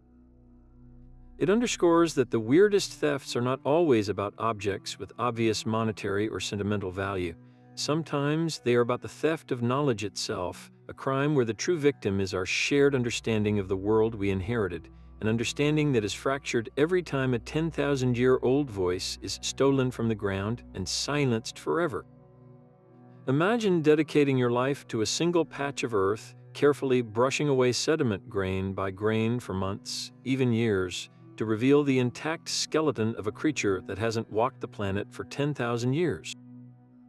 For paleontologists, this is the dream, a chance to gently lift a chapter of prehistory from the ground and add it to the story of life on Earth. Now imagine returning to that site one morning to find it utterly destroyed.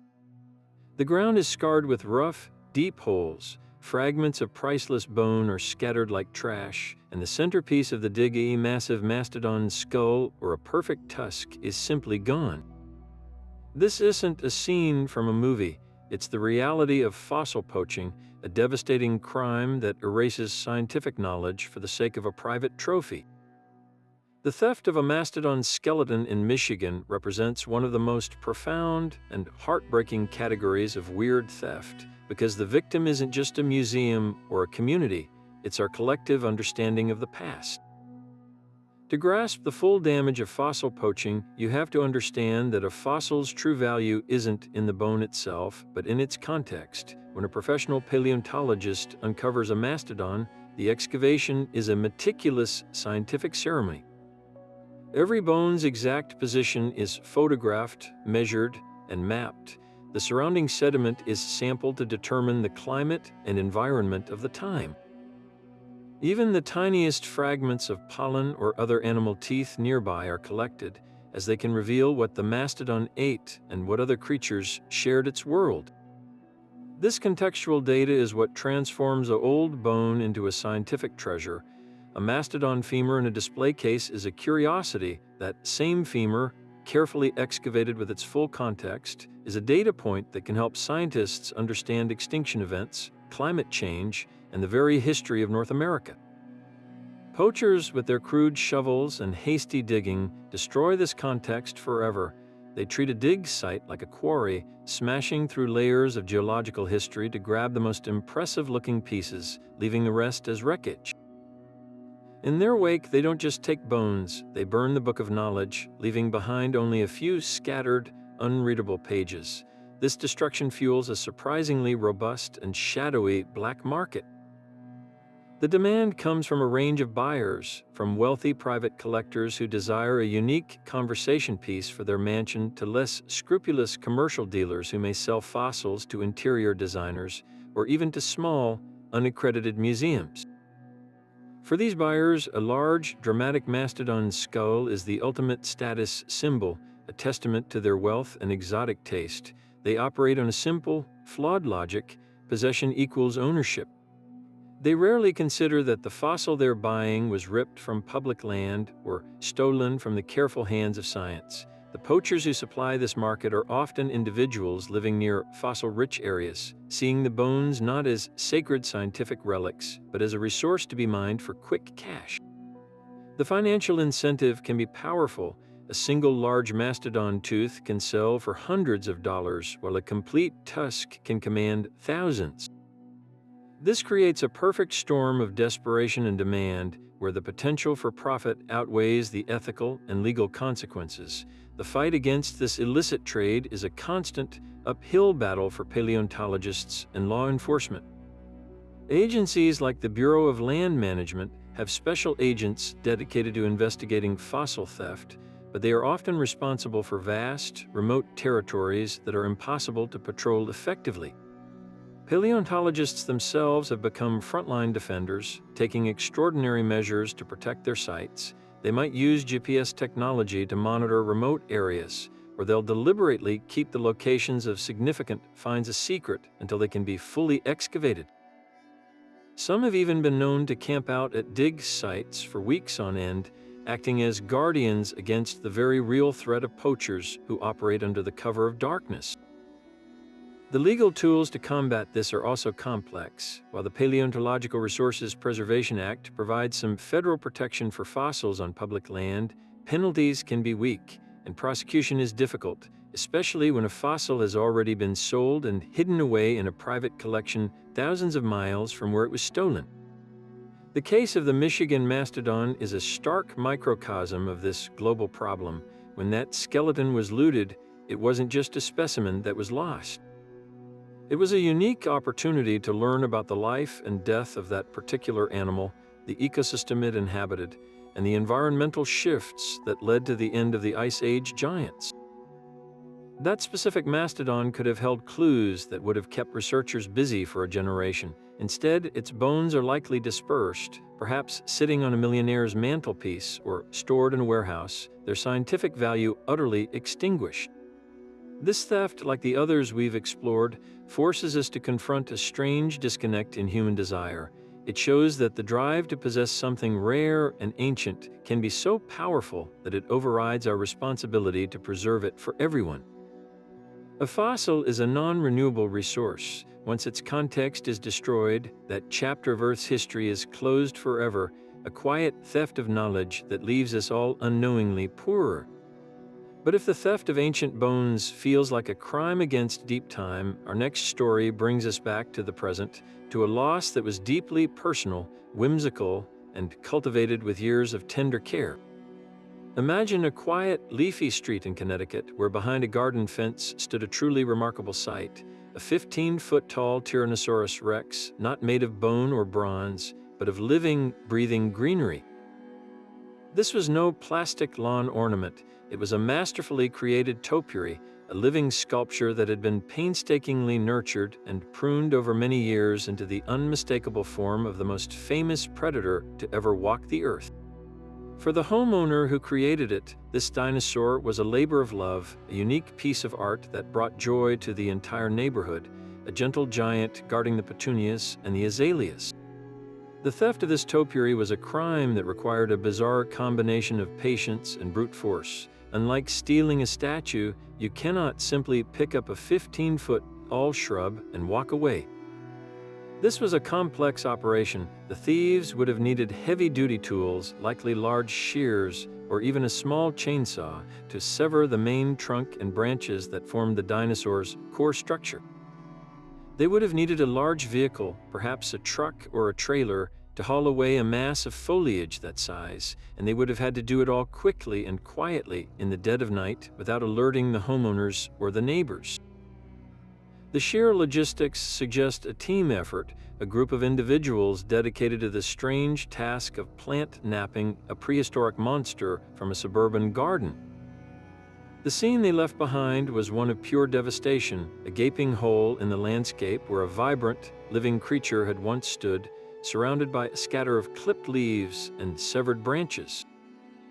This leads to the most baffling question of all: why would anyone do this? The most logical theory points to the world of professional landscaping and wealthy, impatient clients.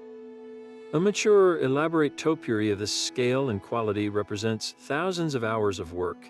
For a landscaping company looking to impress a client, or for a wealthy individual who wants an instant, dramatic garden feature without the decade of waiting, stealing a finished topiary might seem like a viable, if criminal, shortcut. The motive is a warped form of convenience, a desire to bypass the skill and time required to create such a masterpiece by simply taking someone else's. The thief sees not a beloved personal project, but a high-value commodity that can be transplanted to a new location and presented as their own work. Yet there is another, more poignant possibility. This theft might have been an act of pure spite or envy. Perhaps a neighbor grew tired of the spectacle, or a passing individual felt a twisted desire to destroy something beautiful simply because they could. In this light, the crime is not strategic but senseless, an act of vandalism that just happened to require a surprising amount of effort. This motive is in some ways even more disturbing, as it offers no rational reward, only the satisfaction of causing profound personal pain. For the gardener, the loss was catastrophic on an emotional level. This was not like having a bicycle stolen. This was the destruction of a project that had spanned years, a living thing that had been guided and shaped by their own hands day after day. The topiary was a diary written in boxwood and yew, its form capturing seasons of careful pruning, of worried winters and hopeful springs. Its value is not in its replaceable materials, but in the immense investment of time, vision, and dedication. The theft was a violation of that creative journey, a erasure of a personal landmark. The gardener was left not just with an empty space in their yard, but with a void in their daily routine and their sense of accomplishment. The case, while seemingly small in the grand scheme of crime, resonates because it highlights a universal truth. The greatest value an object can have is the story of its creation, and the most painful thefts are often of the things that money can never truly buy. But for a crime that combines sheer tonnage with gourmet sensibilities, we must travel to America's Dairyland, where a heist unfolded that was both massive and incredibly specific. In Wisconsin, a state synonymous with cheese, it's not unusual to see trucks laden with cheddar and mozzarella rumbling down the highway. But one particular refrigerated truck was carrying a cargo far more precious, thousands of pounds of rare, artisanal cheese. We're not talking about the shrink-wrapped blocks you find in a supermarket. This was a haul of carefully aged, high-value varieties like Parmigiano Reggiano, Gruyere, and Grana Padano, cheeses that can take years to produce and are valued at dozens of dollars per pound. This truck was essentially a rolling vault of culinary gold, a mobile treasure chest for foodies and gourmands. The theft itself was a model of efficiency. The truck was stolen right from a parking lot, a classic cargo heist where the entire vehicle and its precious contents simply vanished. The criminals likely used a simple technique known as hot wiring or had a duplicate key made, allowing them to drive off with the rig as if they were legitimate drivers. The brilliance and the challenge of this kind of theft is its simplicity. Once the truck is moving, it blends in with all the other tractor trailers on the road, becoming a needle in a very large haystack. The thieves would have had a pre-planned destination, a refrigerated warehouse where they could quickly unload and redistribute the goods before the logistics company or the police even knew the truck was missing.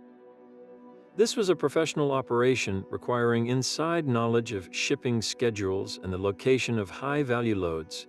The motive here is crystal clear, but it operates within a fascinating and niche criminal economy.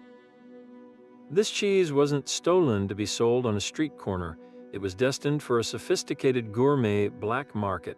Think about the legitimate supply chain for these rare cheeses. They are imported from Europe under strict regulations, with costs inflated by tariffs, aging, and transportation. A thief who can bypass this entire system can offer the exact same product to unscrupulous restaurant owners, specialty food shops, or underground distributors at a fraction of the price.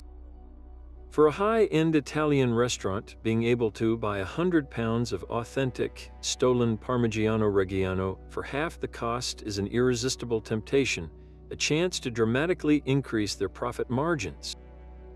The thieves, in turn, make a swift, substantial profit on goods that cost them almost nothing to acquire beyond the risk of the initial theft. The financial loss from this single heist was staggering, likely running into the hundreds of thousands of dollars. But the impact rippled further than the insurance claim. For the artisanal producers, especially the smaller farms and creameries, such a loss can be devastating. These cheeses represent not just a product, but a massive investment of time, resources, and craftsmanship. A wheel of Parmigiano Reggiano, for instance, is aged for a minimum of 12 months, and often for 2 years or more. To have an entire shipment vanish is to lose a significant portion of a year's labor and capital. The theft also undermines the legitimate market, flooding the zone with cheap, stolen goods that undercut honest businesses who play by the rules. The case of the stolen cheese truck is a perfect example of how organized crime can insinuate itself into the most unexpected industries, proving that where there is a valuable commodity and a complex supply chain, there will be criminals looking for a way to skim the cream right off the top. From the fragrant heist of artisanal cheese, we turn now to a theft that is equally peculiar but rooted in a far grittier, more utilitarian past. Picture a quiet, historic park in Philadelphia, a green space that has witnessed centuries of American history. Tucked away in a corner, largely unnoticed by the crowds enjoying their lunch breaks or afternoon strolls, stood a relic from a bygone era, a massive 19th century cast iron urinal. This was no delicate antique vase. It was a heavy, durable piece of public infrastructure, a monument to a time when cities were built with a no-nonsense approach to practicality. Weighing several hundred pounds and forged from thick, ornate iron, it had served a humble purpose for generations before being decommissioned and left as a curious, slightly awkward historical artifact, a silent sentinel to the city's industrial age. The disappearance of this bulky piece of history was as baffling as the object itself. One day it was there, a solid, immovable feature of the park's landscape. The next, it was simply gone. The sheer physics of the theft are staggering to consider. This wasn't an item you could tuck under your arm and saunter away with. Removing a multi-hundred-pound cast iron urinal would have required a team of people, heavy-duty equipment like a dolly or a small crane, and a vehicle capable of hauling such an awkward and weighty load. The operation would have been noisy, slow, and incredibly conspicuous. The thieves were either remarkably bold, working under the assumption that no one would question a crew loading industrial-looking equipment into a truck in the middle of the night, or they had inside knowledge of the park's most deserted hours.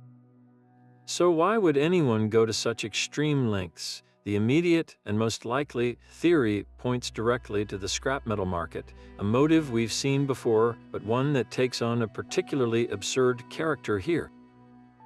To a scrapyard, the historic urinal was just so much pig iron, its value determined solely by its weight on a scale. The thieves, in this scenario, saw not a piece of Philadelphia's heritage, but a payday measured in cents per pound. The irony is profound. An object that had served the public for over a century was now being targeted for destruction, destined to be melted down into anonymous raw material, its unique form and history erased for a shockingly small amount of cash. This motive highlights a tragic disconnect where the perceived value of an object in the present completely overwrites its significance from the past. However, a more intriguing possibility exists, one that ventures into the world of eccentric collectors. There is a niche but passionate community of individuals who collect architectural salvage and industrial antiques. For such a collector, a pristine, cast iron urinal from the 1800s is a rare find. It represents a tangible piece of urban history, a perfectly preserved example of Victorian-era design and manufacturing, even for such a mundane purpose. This person might have stolen the urinal not for its scrap value, but to become the centerpiece of a private collection, perhaps displayed in a garden or a warehouse as a conversation-starting oddity. In this light, the theft transforms from an act of crude greed into one of misguided preservation, a desire to rescue the object from public neglect, even if that meant breaking the law to possess it. The investigation faced a unique set of challenges from the outset. Unlike tracking a stolen car with a VIN number, this cast iron urinal had no serial number, no unique identifying marks that would make it easy to spot. Once it entered the stream of scrap metal, it would be virtually impossible to recover. Police had to focus their efforts on the scrap yards themselves, alerting owners to be on the lookout for such an unusual item. But with tons of metal flowing through these facilities every day, the chances of someone noticing one specific urinal were slim. If the motive was collection rather than scrap, the investigation grew even colder. The urinal could be hidden away on private property, invisible to the world, its theft known only to the thief and their closest confidants. The case became a frustrating puzzle, a testament to the difficulty of protecting pieces of public history that are both incredibly sturdy and surprisingly vulnerable to the whims of those who see them not for what they represent, but for what they can be turned into. And so our journey ends, not with a single conclusion, but with a gallery of human obsession that stretches from the sacred to the absurd. We have wandered through a landscape where value is not a fixed price, but a deeply personal, often bewildering, equation.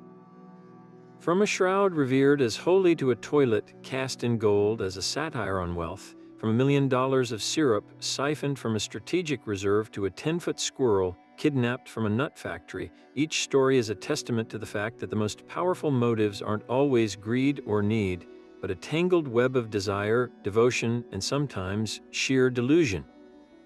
These crimes force us to ask what we truly value. Is it the spiritual connection an object represents?